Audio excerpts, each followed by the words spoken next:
ਮਾਲਕ ਸਤਿਗੁਰੂ ਧੰਨ ਧੰਨ ਸ੍ਰੀ ਗੁਰੂ ਗ੍ਰੰਥ ਸਾਹਿਬ ਮਹਾਰਾਜ ਜੀ ਦੀ ਪਾਵਨ ਪਵਿੱਤਰ ਹਜ਼ੂਰੀ ਗੋਦ ਦੇ ਅੰਦਰ ਜੁੜ ਬੈਠ ਕੇ ਸਤਿਗੁਰੂ ਜੀ ਦੀ ਪਾਵਨ ਪਵਿੱਤਰ ਇਲਾਹੀ ਰੱਬੀ ਬਾਣੀ ਦੇ ਕੀਰਤਨ ਹਰ ਜਸ ਆਪ ਜੀ ਨੇ ਬਹੁਤ ਹੀ ਅਦਬ ਸਤਿਕਾਰ ਸਹਿਤ ਸਰਵਣ ਕੀਤੇ ਨੇ। ਅੱਜ 8ਵੇਂ ਪਾਤਸ਼ਾਹ ਬਾਲਾ ਪ੍ਰੀਤਮ ਸਾਹਿਬ ਸ੍ਰੀ ਗੁਰੂ ਹਰਿਕ੍ਰਿਸ਼ਨ ਸਾਹਿਬ ਮਹਾਰਾਜ ਅਸ਼ਟਮ ਬਲਬੀਰਾ ਤਿੰਨਾਂ ਦਾ ਪਾਵਨ ਪ੍ਰਕਾਸ਼ ਗੁਰਪੁਰਬ ਹੈ।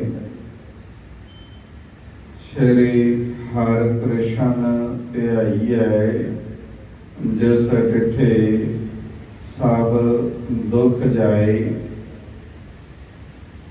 ਐਸੀਆਂ ਬਖਸ਼ਿਸ਼ਾਂ ਦੇ ਮਾਲਕ ਸਤਿਗੁਰੂ ਸਾਹਿਬ ਗੁਰੂ ਹਰਿਕ੍ਰਿਸ਼ਨ ਸਾਹਿਬ ਮਹਾਰਾਜ ਜਿਨ੍ਹਾਂ ਦੇ ਪ੍ਰਤੀ ਗੁਰੂ ਕਲਗੀਧਰ ਪਾਤਸ਼ਾਹ ਦੇ ਇਹ ਬੋਲ ਅਤੇ ਗਿਆਨੀ ਗਿਆਨ ਸਿੰਘ ਜਿਨ੍ਹਾਂ ਨੇ ਇਹ ਪੰਕਤੀਆਂ ਲਿਖੀਆਂ, ਬਾਲ ਬੈਸ ਬਿਰਧ ਗਿਆਨਮੈ ਸਮਰੱਥ ਸ੍ਰੀ ਗੁਰਦੇਵ ਪਦ ਅਰਵਿੰਦਨ ਬੰਦਨਾ ਮੁਕਤ ਪਾਏ ਜਿਨ ਸੇਵ।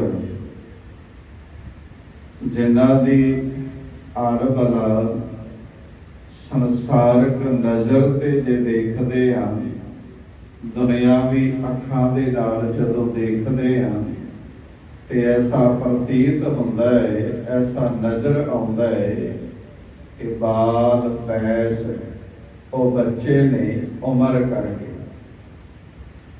ਪਰ ਜਦੋਂ ਉਹਨਾਂ ਦੇ ਆਤਮਕ ਗਿਆਨ ਨੂੰ, ਉਹਨਾਂ ਦੇ ਅੰਦਰੂਨੀ ਗਿਆਨ ਨੂੰ ਔਰ ਉਹਨਾਂ ਦੀ ਜੋਤ ਨੂੰ ਦੇਖਦੇ ਹਾਂ ਤੇ ਗਿਆਨੀ ਗਿਆਨ ਸਿੰਘ ਜੀ ਕਹਿੰਦੇ ਨੇ ਇੰਝ ਪ੍ਰਤੀਤ ਹੁੰਦਾ ਹੈ ਬਿਰਧ ਗਿਆਨਮੈ।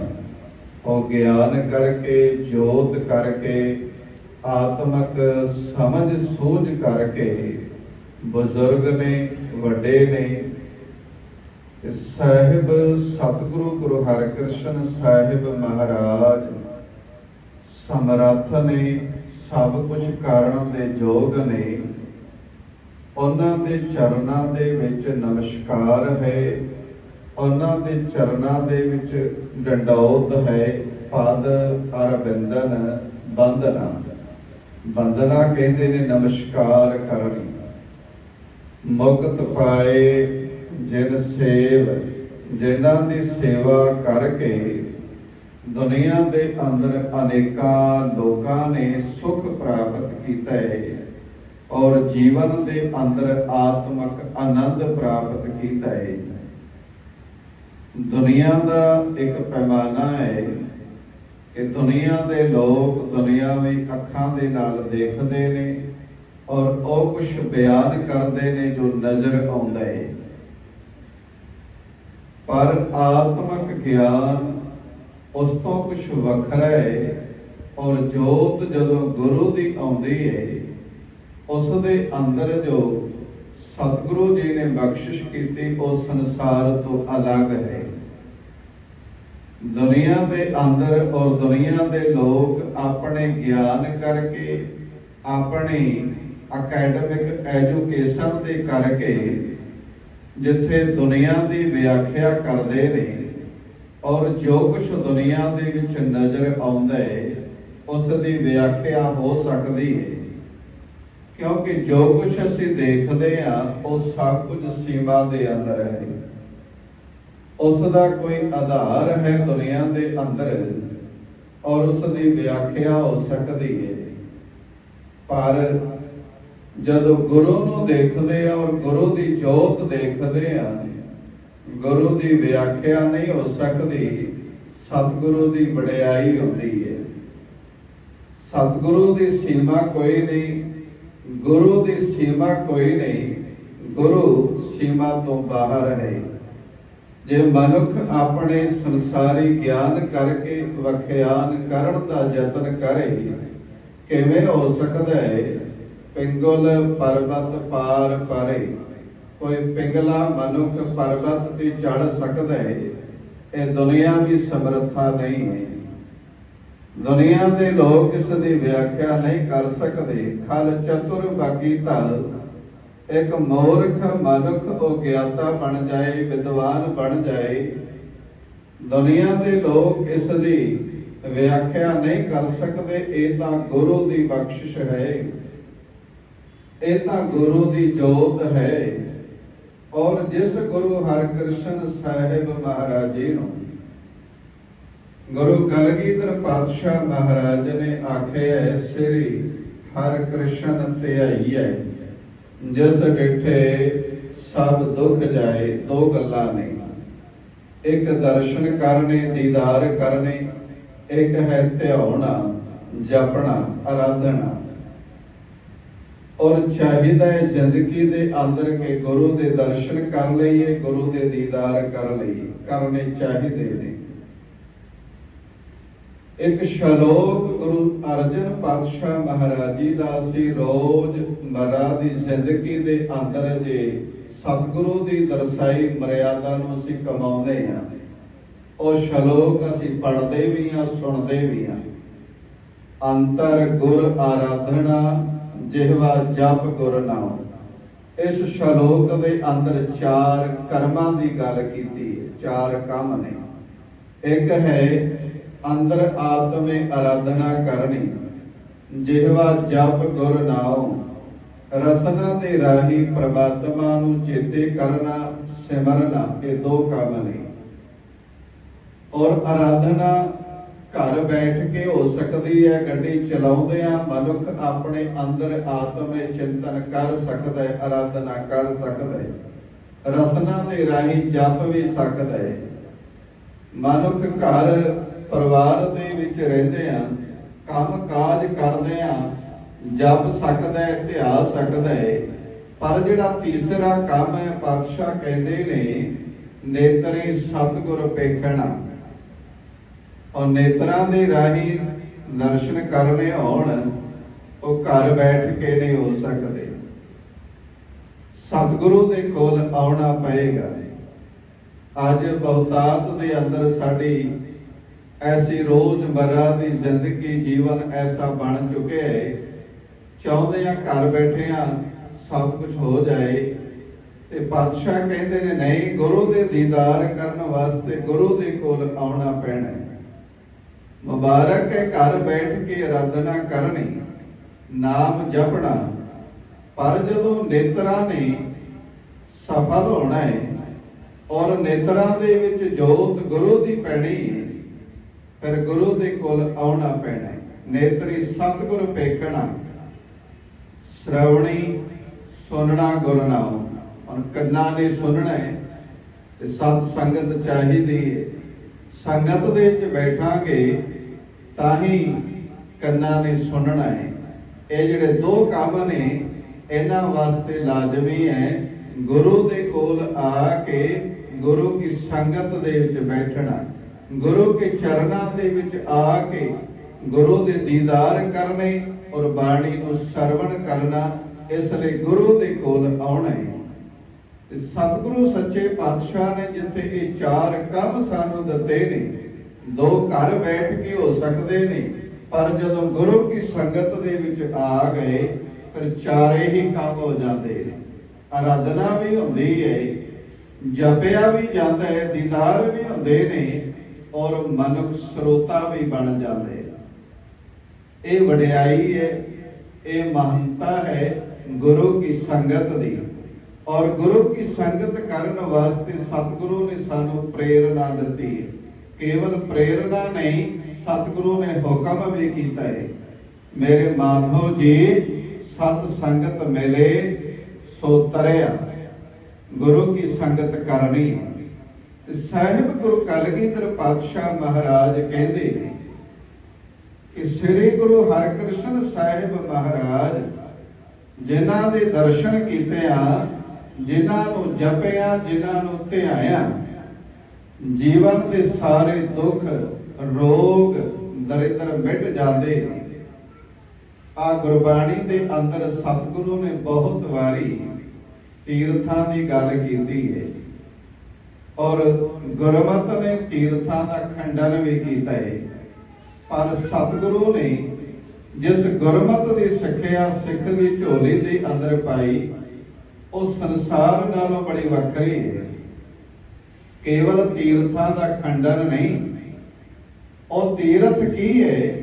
ਸਤਿਗੁਰੂ ਨੇ ਗੁਰਬਾਣੀ ਦੇ ਰਾਹੀਂ ਸਾਨੂੰ ਉਸ ਗੁਰਮਤਿ ਨੂੰ ਸਮਝਾਉਣ ਦਾ ਯਤਨ ਕੀਤਾ ਹੈ। ਦੂਸਰੇ ਧਰਮਾਂ ਦੇ ਲੋਕਾਂ ਦੇ ਤੀਰਥ ਨੇ, ਲੋਕ ਜਾਂਦੇ ਨੇ ਤੀਰਥਾਂ ਤੇ ਇਸ਼ਨਾਨ ਕਰਨ, ਪਰ ਜਿੱਥੋਂ ਤੱਕ ਗੱਲ ਕੇਵਲ ਸਰੀਰ ਦੇ ਇਸ਼ਨਾਨ ਦੀ ਹੈ, ਮਨੁੱਖ ਜਾਏ ਤੀਰਥ ਤੇ ਸਰੀਰ ਦਾ ਇਸ਼ਨਾਨ ਕਰ ਲਏ ਤੇ ਉਸ ਨੂੰ ਤੇ ਕਹਿ ਦਿੱਤਾ ਜਾਂਦਾ ਹੈ, ਨਹਾਵਣ ਚੱਲੇ ਤੀਰਥੀ ਮਨ ਖੋਟੇ ਤਨ ਚੋਰ। ਪਰ ਜੇ ਸਤਿਗੁਰੂ ਨੇ ਤੀਰਥ ਦੀ ਗੱਲ ਕੀਤੀ ਤੇ ਪਾਤਸ਼ਾਹ ਕਹਿੰਦੇ ਨੇ ਤੀਰਥ ਕੇਵਲ ਸਰੀਰ ਦਾ ਇਸ਼ਨਾਨ ਨਹੀਂ, ਪਵਿੱਤਰਤਾ ਕੇਵਲ ਸਰੀਰ ਦੀ ਨਹੀਂ, ਇਹ ਤਾਂ ਇੱਕ ਯਾਤਰਾ ਦੀ ਆਰੰਭਤਾ ਹੈ। ਆਪਾਂ ਸਾਰੇ ਔਰ ਗੁਰਮਤਿ ਦੇ ਅੰਦਰ ਤੀਰਥਾਂ ਦੀ ਜਦੋਂ ਗੱਲ ਹੈ, ਜਿੱਥੇ ਸਤਿਗੁਰੂ ਪਾਤਸ਼ਾਹ ਦੇ ਚਰਨ ਪਏ, ਉਹ ਸਾਰੇ ਅਸਥਾਨ ਪੂਜਣ ਦੇ ਯੋਗ ਨੇ। ਉਹ ਤੀਰਥ ਅਸਥਾਨ ਨੇ, ਸਾਡੇ ਤੀਰਥ ਅਸਥਾਨ ਨੇ। ਅਸੀਂ ਦੂਸਰਿਆਂ ਦੇ ਤੀਰਥਾਂ ਦੀ ਜੇ ਨਿੰਦਿਆ ਕਰਾਂਗੇ, ਕੱਲ ਨੂੰ ਕੱਲ ਸਾਡੇ ਤੇ ਵੀ ਆਉਣੀ ਹੈ। ਤੇ ਸਤਿਗੁਰੂ ਸੱਚੇ ਪਾਤਸ਼ਾਹ ਕਹਿੰਦੇ ਨੇ, ਭਾਈ ਆਪਾਂ ਸਾਰੇ ਦਰਬਾਰ ਸਾਹਿਬ ਨਤਮਸਤਕ ਹੁੰਦੇ ਆ, ਇਸ਼ਨਾਨ ਕਰਦੇ ਆ ਔਰ ਬੜੀ ਉਸ ਦੀ ਪਵਿੱਤਰਤਾ ਮਾਨਤਾ ਆਪਣੀ ਜ਼ਿੰਦਗੀ ਦੇ ਅੰਦਰ ਅਸੀਂ ਰੱਖੀ ਹੈ। ਪਰ ਕਦੇ ਸਤਿਗੁਰੂ ਦਾ ਉਪਦੇਸ਼, ਕਦੇ ਸਤਿਗੁਰੂ ਦੀ ਸਿੱਖਿਆ ਆਪਣੀ ਜ਼ਿੰਦਗੀ ਦੇ ਅੰਦਰ ਕਮਾਓ। ਸਤਿਗੁਰੂ ਨੇ ਸਿੱਖ ਨੂੰ ਆਖਿਆ ਕੀ ਹੈ? ਗੁਰੂ ਕੇ ਚਰਨਾਂ ਦੇ ਵਿੱਚ ਆਏ, ਸਰੀਰ ਦਾ ਇਸ਼ਨਾਨ ਕੀਤਾ ਹੈ। ਮੁਬਾਰਕ ਹੈ ਸਰੀਰ ਦਾ ਇਸ਼ਨਾਨ ਕਰ ਲੈਣਾ, ਕੀਤਾ ਹੈ, ਚੰਗੀ ਗੱਲ ਹੈ। ਪਰ ਜੇ ਸਿੱਖ ਕਿਤੇ ਸਰੀਰ ਦਾ ਇਸ਼ਨਾਨ ਕਰਕੇ ਉੱਥੋਂ ਹੀ ਵਾਪਸ ਮੁੜ ਗਿਆ, ਫਿਰ ਉਸ ਦਾ ਲਾਭ ਕੋਈ ਨਹੀਂ, ਉਸ ਦੀ ਵਡਿਆਈ ਕੋਈ ਨਹੀਂ। ਸਰੀਰ ਦਾ ਇਸ਼ਨਾਨ ਕਰਕੇ ਸਰੀਰ ਤੰਦਰੁਸਤ ਰਹਿੰਦਾ ਹੈ, ਸਰੀਰ ਅਰੋਗ ਰਹਿੰਦਾ ਹੈ। ਪਰ ਪਾਤਸ਼ਾਹ ਕਹਿੰਦੇ ਨੇ, ਮੁਬਾਰਕ ਸਰੀਰ ਦਾ ਇਸ਼ਨਾਨ ਕੀਤਾ ਹੈ। ਸਰੀਰ ਦਾ ਇਸ਼ਨਾਨ ਕਰਕੇ 10 ਕਦਮ ਹੋਰ ਅੱਗੇ ਚੱਲ, ਔਰ ਜਦੋਂ ਅੱਗੇ ਚੱਲੇਗਾ, ਅੱਗੇ ਸੁਰਤ ਦਾ ਇਸ਼ਨਾਨ ਹੈ। ਸ੍ਰੀ ਹਰਿਮੰਦਰ ਸਾਹਿਬ ਉੱਥੇ ਸੁਰਤ ਦਾ ਇਸ਼ਨਾਨ ਕਰਾਇਆ ਜਾਂਦਾ ਹੈ। ਜਿਸ ਨੇ ਸਰੀਰ ਦਾ ਇਸ਼ਨਾਨ ਕਰਕੇ ਸਤਿਗੁਰੂ ਦੇ ਚਰਨਾਂ ਦੇ ਵਿੱਚ ਨਤਮਸਤਕ ਹੋਏ ਔਰ ਸੁਰਤ ਦਾ ਇਸ਼ਨਾਨ ਕਰ ਲਿਆ, ਉਸ ਦੇ ਜੀਵਨ ਦੀ ਪਵਿੱਤਰਤਾ ਹੈ। ਔਰ ਅਸਲ ਦੇ ਵਿੱਚ ਉਹੀ ਦਰਸ਼ਨ ਨੇ, ਉਹੀ ਦੀਦਾਰ ਨੇ। ਤੇ ਅਸਲ ਦੇ ਵਿੱਚ ਜਿਹੜਾ ਗੁਰੂ ਹੈ, ਉਹ ਸੁਰਤ ਦਾ ਇਸ਼ਨਾਨ ਕਰਾਉਂਦਾ ਹੈ। ਸਤਿਗੁਰੂ ਦੀ ਬਾਣੀ, ਸਤਿਗੁਰੂ ਦੀ ਸਿੱਖਿਆ ਸਾਨੂੰ ਸੁਰਤ ਦਾ ਇਸ਼ਨਾਨ ਕਰਾਉਂਦੀ ਹੈ। ਮਨ ਕਰਕੇ ਸਾਨੂੰ ਜਿੱਥੇ ਸਤਿਗੁਰੂ ਸੱਚੇ ਪਾਤਸ਼ਾਹ ਦਾ ਉਪਦੇਸ਼ ਚਿੰਤਾਵਾਂ ਤੋਂ ਮੁਕਤ ਕਰਦਾ ਹੈ, ਉੱਥੇ ਸਰੀਰ ਦੇ ਰੋਗ ਤਾਂ ਸਤਿਗੁਰੂ ਦੇ ਦੀਦਾਰ ਕੀਤਿਆਂ ਮਿਟ ਜਾਂਦੇ ਨੇ, ਪਰ ਸਰੀਰ ਤੋਂ ਅੱਗੇ ਸੁਰਤ ਹੈ। ਜਿਸ ਦੀ ਸੁਰਤ ਗੁਰੂ ਦੇ ਸ਼ਬਦ ਨਾਲ ਜੁੜ ਜਾਏ, ਉਹ ਗੁਰੂ ਕੀ ਬਖਸ਼ਿਸ਼ ਦਾ ਪਾਤਰ ਬਣ ਜਾਂਦਾ ਹੈ। ਉਹ ਸਤਿਗੁਰੂ ਦੇ ਉਪਦੇਸ਼ ਨੂੰ ਆਪਣੇ ਜੀਵਨ ਦੇ ਅੰਦਰ ਕਮਾ ਲੈਂਦੇ। 8ਵੇਂ ਪਾਤਸ਼ਾਹ ਧੰਨ ਗੁਰੂ ਹਰਿਕ੍ਰਿਸ਼ਨ ਸਾਹਿਬ ਮਹਾਰਾਜ, ਜਿਨ੍ਹਾਂ ਨੂੰ 5 ਕੁ ਸਾਲ ਦੀ ਉਮਰ ਦੇ ਅੰਦਰ ਗੁਰਤਾ ਗਤੀ ਦੀ ਪ੍ਰਾਪਤੀ ਹੁੰਦੀ ਹੈ। ਦੁਨੀਆ ਦੀਆਂ ਨਜ਼ਰਾਂ ਦੇ ਅੰਦਰ ਉਹ ਬੱਚੇ ਨੇ, ਉਹ ਬਾਲਕ ਨੇ, ਦੁਨੀਆ ਵੀ ਅਰਬਲਾ ਕਰਕੇ। ਪਰ ਗੁਰੂ ਨੂੰ ਦੁਨੀਆਵੀ ਨਜ਼ਰਾਂ ਦੇ ਨਾਲ ਨਹੀਂ ਜੇ ਦੇਖਿਆ ਜਾ ਸਕਦਾ। गुरु पूर्ण है, गुरु संपूर्ण है और गुरु जोत है, गुरु शरीर नहीं। ਕੀਰਤਪੁਰ ਸਾਹਿਬ ਦੀ ਧਰਤੀ ਤੋਂ 8ਵੇਂ ਪਾਤਸ਼ਾਹ ਗੁਰੂ ਹਰਕ੍ਰਿਸ਼ਨ ਸਾਹਿਬ ਮਹਾਰਾਜ ਪਾਲਕੀ ਦੇ ਅੰਦਰ ਸਵਾਰ ਹੋ ਕੇ ਨਾਲ ਸੰਗਤਾਂ ਨੇ ਸਤਿਗੁਰਾਂ ਦੀ ਪਾਲਕੀ ਨੂੰ ਸਿਖਾਣੇ ਚੁੱਕੇ ਹੈ, ਨਾਲ ਸੰਗਤਾਂ ਸਤਿਗੁਰੂ ਦੇ ਨਾਲ ਚੱਲ ਰਹੀਆਂ ਨੇ। ਵਿਰੋਧੀ ਜਿੱਥੇ ਪਰਿਵਾਰ ਦੇ ਵਿੱਚੋਂ, ਘਰ ਦੇ ਵਿੱਚੋਂ ਉਹਨਾਂ ਦੇ ਵੱਡੇ ਭਰਾ ਨੇ, ਔਰ ਕੇਵਲ ਇਹ ਵਿਰੋਧ ਤਾਂ ਘਰ ਦੇ ਵਿੱਚ ਨਹੀਂ, ਉਹ ਬ੍ਰਾਹਮਣ ਸਮਾਜ, ਉਹ ਦੁਨੀਆ ਦੇ ਲੋਕ ਜਿਹੜੇ ਕੇਵਲ ਆਪਣੇ ਆਪ ਦੀ ਪੂਜਾ ਦੇ ਲਈ, ਜਿਹੜੇ ਕੇਵਲ ਆਪਣੇ ਆਪ ਨੂੰ ਧਰਮ ਦੇ ਠੇਕੇਦਾਰ ਸਮਝ ਕੇ ਔਰ ਧਰਮ ਦੀ ਗੱਲ ਕਰਦੇ ਸਨ, ਉਹ ਵੀ ਸਤਿਗੁਰੂ ਦੇ ਵਿਰੋਧੀ ਨੇ। ਕਿਉਂਕਿ ਦੁਨੀਆ ਦਾ ਇੱਕ ਨਿਯਮ ਹੈ ਕਿ ਦੁਨੀਆ ਦੇ ਅੰਦਰ ਕੋਈ ਪਦਵੀ ਪ੍ਰਾਪਤ ਕਰਨੀ ਹੋਵੇ, ਉਸ ਦੇ ਲਈ ਕੁਝ ਉਮਰ ਚਾਹੀਦੀ ਹੈ। ਪਰ ਇਹ ਗੁਰੂ ਹਰਕ੍ਰਿਸ਼ਨ ਸਾਹਿਬ ਮਹਾਰਾਜ ਜਿਨ੍ਹਾਂ ਨੇ 5 ਸਾਲ ਦੀ ਉਮਰ ਦੇ ਅੰਦਰ ਗੁਰਤਾ ਗੱਦੀ ਦੀ ਦਾਤ ਪ੍ਰਾਪਤ ਕੀਤੀ, ਉਹ ਵਿਰੋਧ ਕਰਨ ਵਾਸਤੇ ਤਿਆਰ ਨੇ। 5 ਸਾਲ ਦਾ ਗੁਰੂ ਨਹੀਂ ਹੋ ਸਕਦਾ, ਪਰ ਕੌਣ ਆਖੇ, ਕੌਣ ਸਮਝਾਏ ਕਿ ਗੁਰੂ ਸਰੀਰ ਦਾ ਮੁਹਤਾਜ ਨਹੀਂ, ਗੁਰੂ ਤੇ ਜੋਤ ਹੈ। ਔਰ ਜੋਤ ਨੂੰ ਸਤਿਗੁਰੂ ਨੇ ਆਖਿਆ, ਜੋਤ ਰੂਪ ਹਰ ਆਪ ਗੁਰੂ ਨਾਨਕ ਕਹਾਇਓ। ਗੁਰੂ ਨਾਨਕ ਦੀ ਜੋਤ ਉਹਨਾਂ ਦੇ ਵਿੱਚ ਵਿਆਪਕ ਹੈ।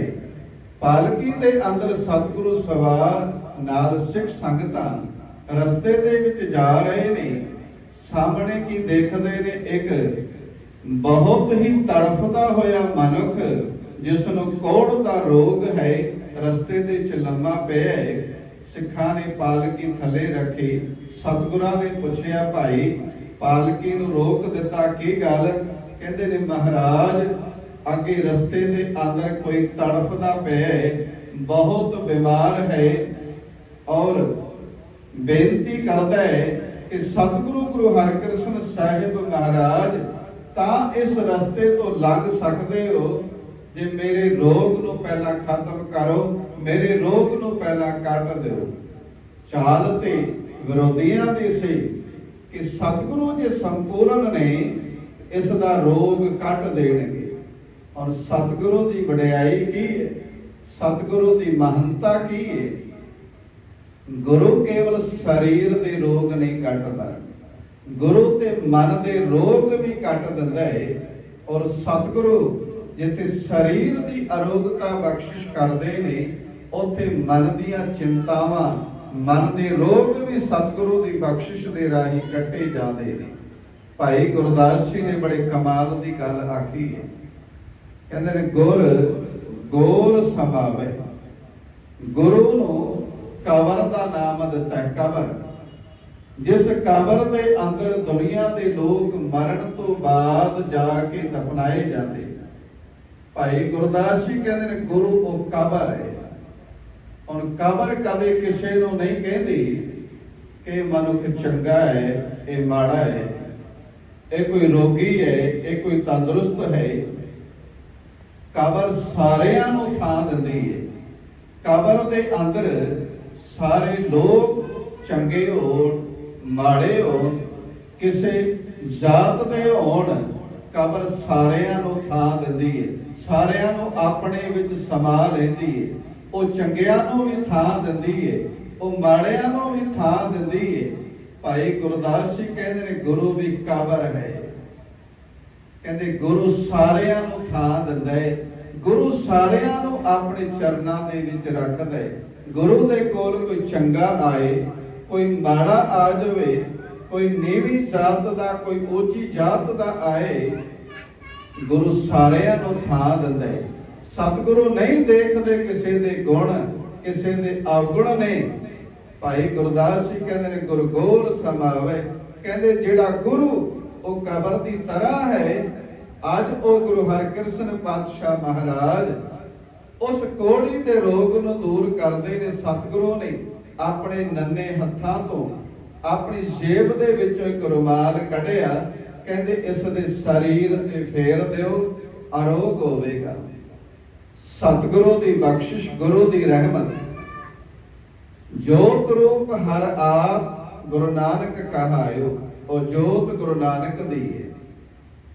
ਸਿੱਖਾਂ ਨੇ ਸਤਿਗੁਰੂ ਦੇ ਹੁਕਮ ਦੀ ਪਾਲਣਾ ਕੀਤੀ, ਸੱਚੇ ਪਾਤਸ਼ਾਹ ਦੀ ਬਖਸ਼ਿਸ਼ ਹੋਈ, ਰਹਿਮਤ ਹੋਈ, ਉਸ ਦਾ ਰੋਗ ਕੱਟਿਆ ਗਿਆ।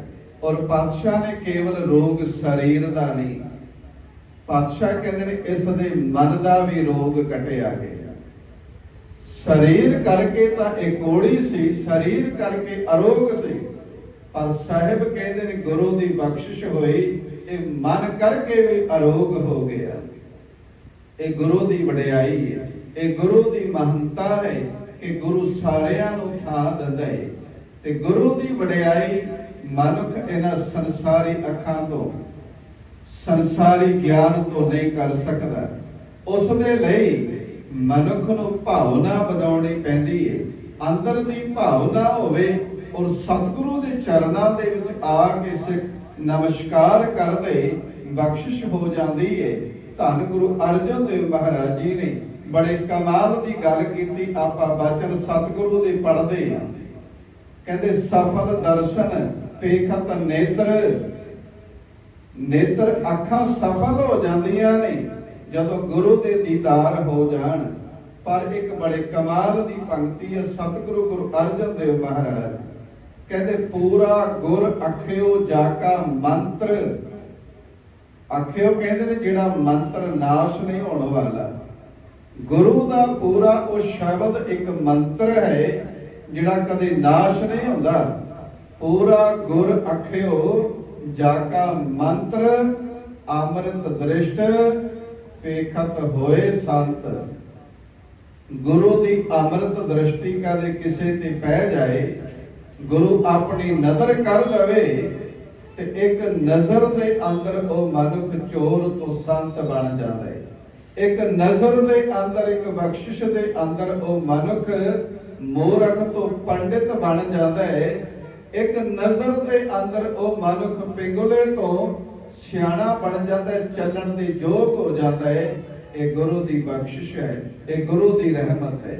ਔਰ ਉਸੇ ਨੂੰ ਪਾਤਸ਼ਾਹ ਨੇ ਆਖਿਆ, ਮਹਿਮਾ ਸਾਧੂ ਸੰਗ ਕੇ ਸੁਨੋ ਮੇਰੇ ਮੀਤਾ, ਮੈਲ ਖੋਈ ਕੋਟ ਅਗ ਹਾਰੇ, ਨਿਰਮਲ ਭਏ ਚੀਤਾ।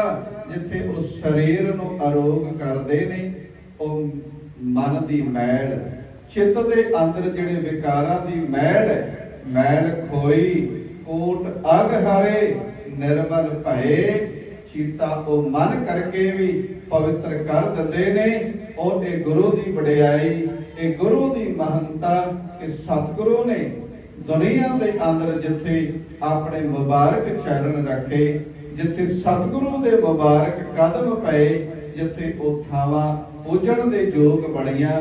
ਸਤਿਗੁਰੂ ਦੀ ਇਹ ਵਡਿਆਈ, ਇਹ ਮਹਾਨਤਾ ਕਿ ਜਿਨ੍ਹਾਂ ਨੇ ਵੀ ਭਾਵਨਾ ਕਰਕੇ, ਪ੍ਰੇਮ ਕਰਕੇ ਸਤਿਗੁਰੂ ਦੇ ਦੀਦਾਰ ਕੀਤੇ, ਜਿਨ੍ਹਾਂ ਨੇ ਸਤਿਗੁਰੂ ਦੇ ਨਾਮ ਨੂੰ ਚੇਤੇ ਕੀਤਾ, ਉਹਨਾਂ ਦੇ ਜੀਵਨ ਦੇ ਅੰਦਰ ਵੀ ਸਤਿਗੁਰੂ ਦੀ ਬਖਸ਼ਿਸ਼ ਔਰ ਅੰਦਰ ਉਹ ਨਾਮ ਟਿਕ ਗਿਆ, ਉਹ ਨਾਮ ਵਸ ਗਿਆ। ਉਹ ਕੇਵਲ ਸਰੀਰ ਕਰਕੇ ਪਵਿੱਤਰ ਨਹੀਂ ਹੋਏ, ਉਹ ਮਨ ਕਰਕੇ, ਚਿੱਤ ਕਰਕੇ ਵੀ ਸਤਿਗੁਰੂ ਦੀ ਬਖਸ਼ਿਸ਼ ਦੇ ਰਾਹੀਂ ਆਪਣੇ ਜੀਵਨ ਨੂੰ ਪਵਿੱਤਰ ਕਰ ਲੈਂਦੇ ਨੇ। ਅੱਜ ਉਹ ਸਤਿਗੁਰੂ ਗੁਰੂ ਹਰਿਕ੍ਰਿਸ਼ਨ ਸਾਹਿਬ ਮਹਾਰਾਜ ਜਿਨ੍ਹਾਂ ਦੇ ਦਰਸ਼ਨ ਕੀਤਿਆਂ, ਦੀਦਾਰ ਕੀਤਿਆਂ, ਜਿਨ੍ਹਾਂ ਨੂੰ ਜਪਿਆ, ਜਿਨ੍ਹਾਂ ਨੂੰ ਧਿਆਇਆ, ਜਿੱਥੇ ਸਰੀਰ ਦੇ ਰੋਗ ਕੱਟੇ ਜਾਂਦੇ ਨੇ, ਮਨ ਕਰਕੇ ਵੀ ਉਹ ਗੁਰੂ ਕੇ ਸਨਮੁਖ ਹੋ ਜਾਂਦੇ ਨੇ। ਸਾਹਿਬ ਨੇ ਇਹ ਬਖਸ਼ਿਸ਼ ਕੀਤੀ ਹੈ। ਪਾਤਸ਼ਾਹ ਕਿਰਪਾ ਕਰਨ ਸਾਨੂੰ ਸਾਰਿਆਂ ਨੂੰ ਗੁਰੂ ਕੇ ਚਰਨਾਂ ਦੇ ਵਿੱਚ ਜੁੜ ਬੈਠ ਕੇ, ਗੁਰੂ ਕੀ ਸੰਗਤ ਦੇ ਵਿੱਚ ਬੈਠ ਕੇ ਸਤਿਗੁਰੂ ਦੇ ਉਪਦੇਸ਼ ਨੂੰ ਕਮਾਉਣ ਦਾ ਮਾਣ ਸਤਿਕਾਰ ਪ੍ਰਾਪਤ ਹੋ ਸਕੇ। ਔਰ ਇਹ ਅਰਦਾਸ ਕਰੀਏ, ਇਹ ਬੇਨਤੀ ਕਰੀਏ, ਪਾਤਸ਼ਾਹ ਸਰੀਰ ਅਕਾਲ ਪੁਰਖ ਪਰਮਾਤਮਾ ਦਾ ਦਿੱਤਾ ਹੋਇਆ ਹੈ। ਇਸ ਸਰੀਰ ਤੋਂ ਜਿੰਨੇ ਕੋ ਧਰਮ ਦੇ ਕੰਮ ਹੋ ਸਕਦੇ ਨੇ, ਇਹ ਗੁਰੂ ਨਦਰ ਕਰੇ, ਗੁਰੂ ਬਖਸ਼ਿਸ਼ ਕਰੇ। ਧਰਮ ਦਾ ਕਾਰਜ ਇਸ ਸਰੀਰ ਤੋਂ ਕਰਾ ਲਈਏ, ਕਿਉਂਕਿ ਸਰੀਰ ਹੋਰ ਕਿਸੇ ਲੇਖੇ ਨਹੀਂ, ਇਹ ਤਾਂ ਅਕਾਲ ਪੁਰਖ ਪਰਮਾਤਮਾ ਵੱਲੋਂ ਇੱਕ ਬਖਸ਼ਿਸ਼ ਹੈ। ਅਕਾਲ ਪੁਰਖ ਪ੍ਰਮਾਤਮਾ ਨੇ ਐਸੀ ਰਹਿਮਤ ਕੀਤੀ ਹੈ, ਮਨੁੱਖਾ ਜੀਵਨ ਦਿੱਤਾ ਹੈ ਔਰ ਇਸ ਮਨੁੱਖਾ ਜੀਵਨ ਦੇ ਅੰਦਰ ਗੁਰੂ ਦੇ ਉਪਦੇਸ਼ ਨੂੰ ਕਮਾ ਕੇ ਸਫਲ ਕਰ ਸਕੀਏ। ਪਾਤਸ਼ਾਹ ਕਿਰਪਾ ਕਰਨ। ਆਪ ਸਰਬੱਤ ਸੰਗਤਾਂ ਦਾ ਧੰਨਵਾਦ। ਵਾਹਿਗੁਰੂ ਜੀ ਕਾ ਖਾਲਸਾ, ਵਾਹਿਗੁਰੂ ਜੀ ਕੀ ਫਤਿਹ। ਰਾਮ